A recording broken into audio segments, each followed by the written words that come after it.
That's so brilliant! This video is sponsored by Case Filters. TWEAKS. It's crazy how tiny tweaks can transform an average shot to a masterpiece. It's crazy, really. Now, when I get a killer shot, in almost every case, there's also a poor version of it, which I took just a few minutes before, something like that. So what I did for you now is I analyzed my photos over the past years just to find out what I did to get the killer shot in there. And I bundled that together for you to 11 simple tips which will have a huge impact on your photography.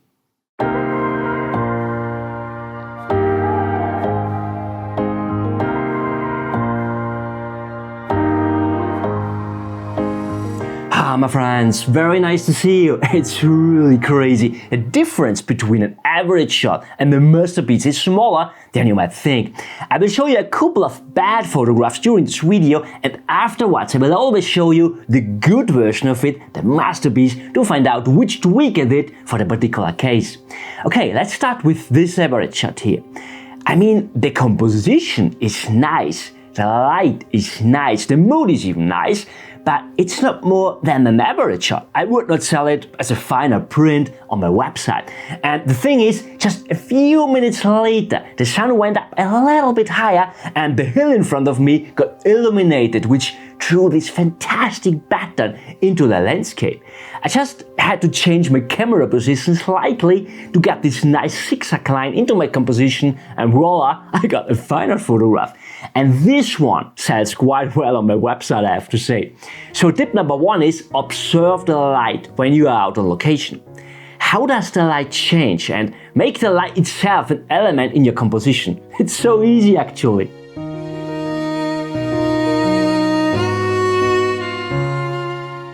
Well, let's also have a look at this average shot here. I mean, the composition is even quite good, I have to say. Also, the clouds are nice, but unfortunately, the light is not good.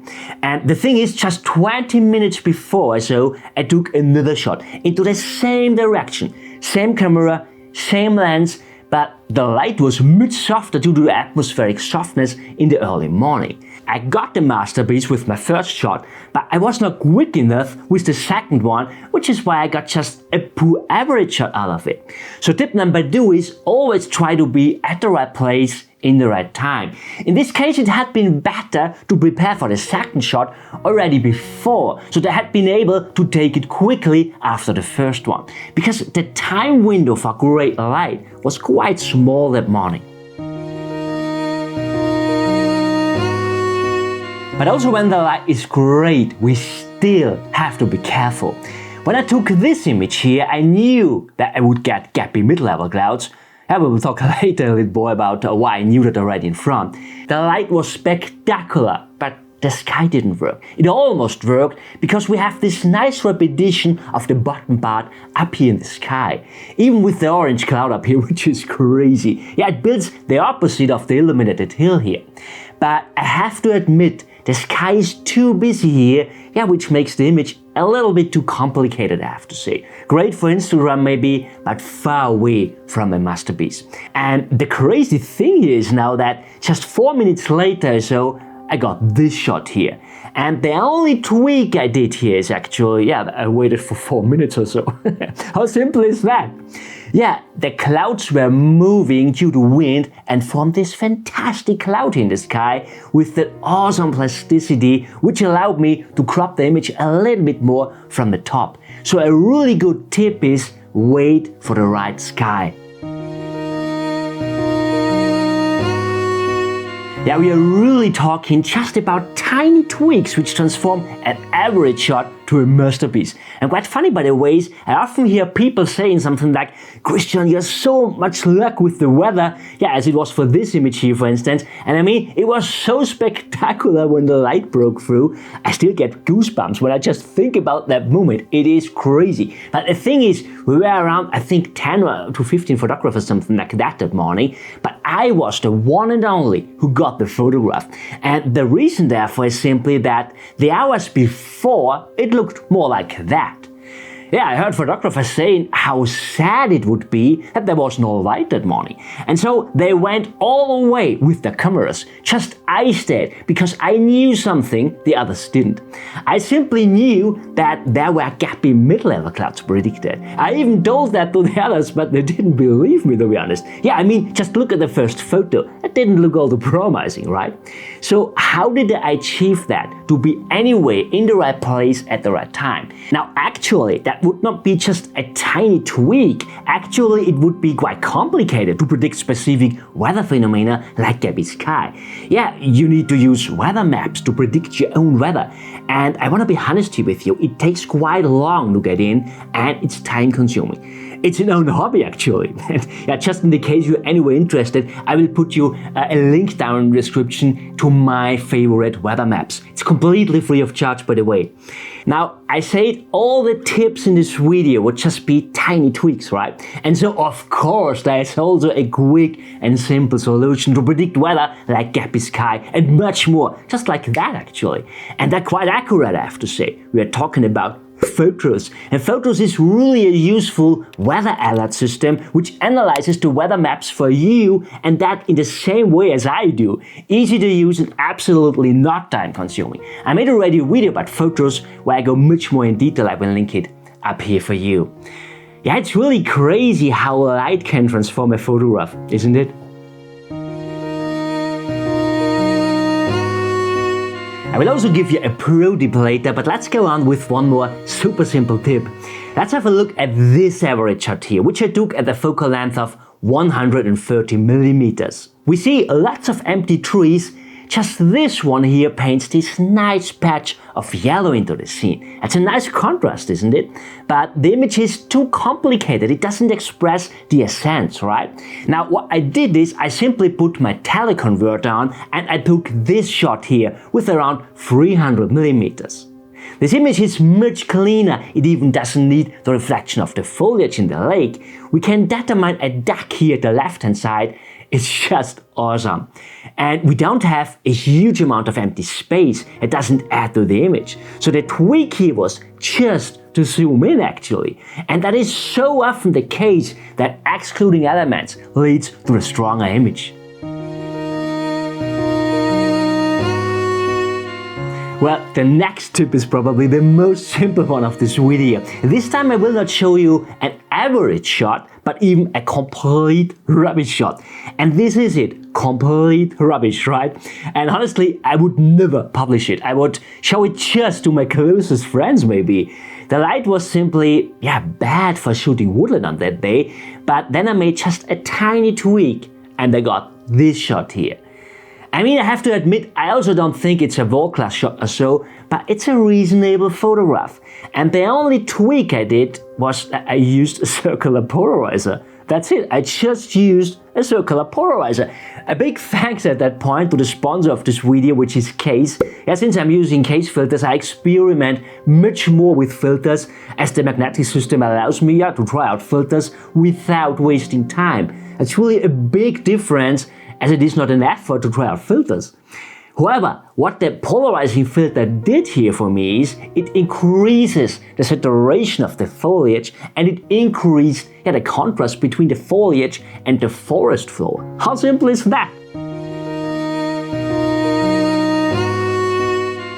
The next average shot I want to show to you is this one. I mean, it's not bad or so, it's simple, it shows a hut at the shore in front of a forest.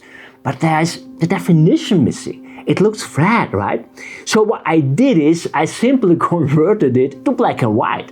And by that, it conveys a completely different mood. Crazy, isn't it? Black and white photography is a huge topic. There is so much more possible, and I made already a whole video about when it is better to shoot black and white. I will link it up here for you.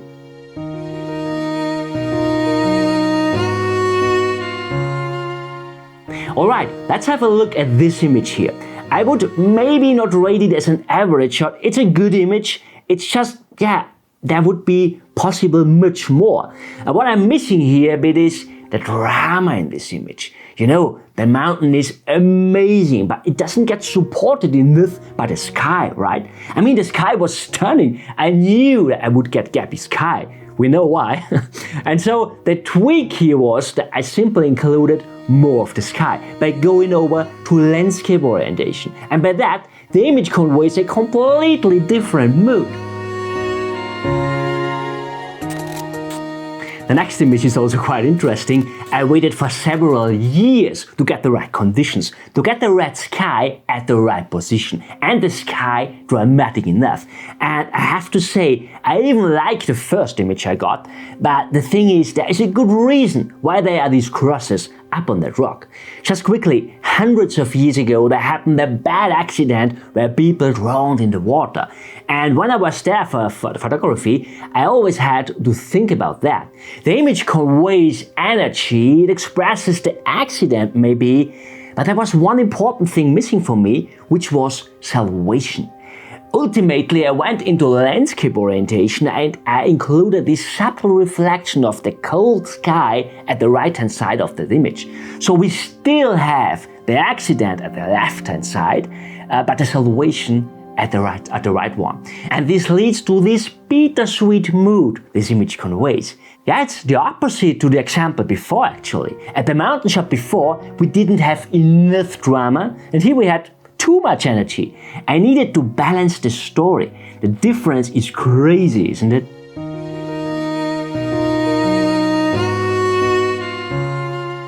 Are you ready for the next average shot? I got attracted by this nice patch of orange. And it's not a bad image actually, but it's anyway nothing special.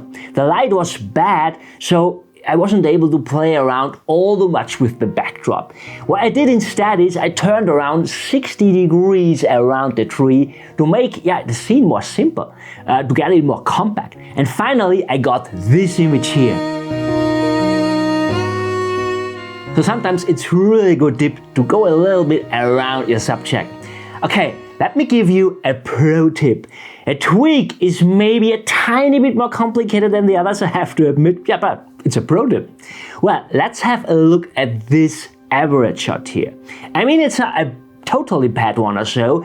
The composition is nice, the mood is nice, I even offer it on my website, but it doesn't get sold all well, I have to admit. And the reason therefore is simply that there is no story conveyed, it's just a capture.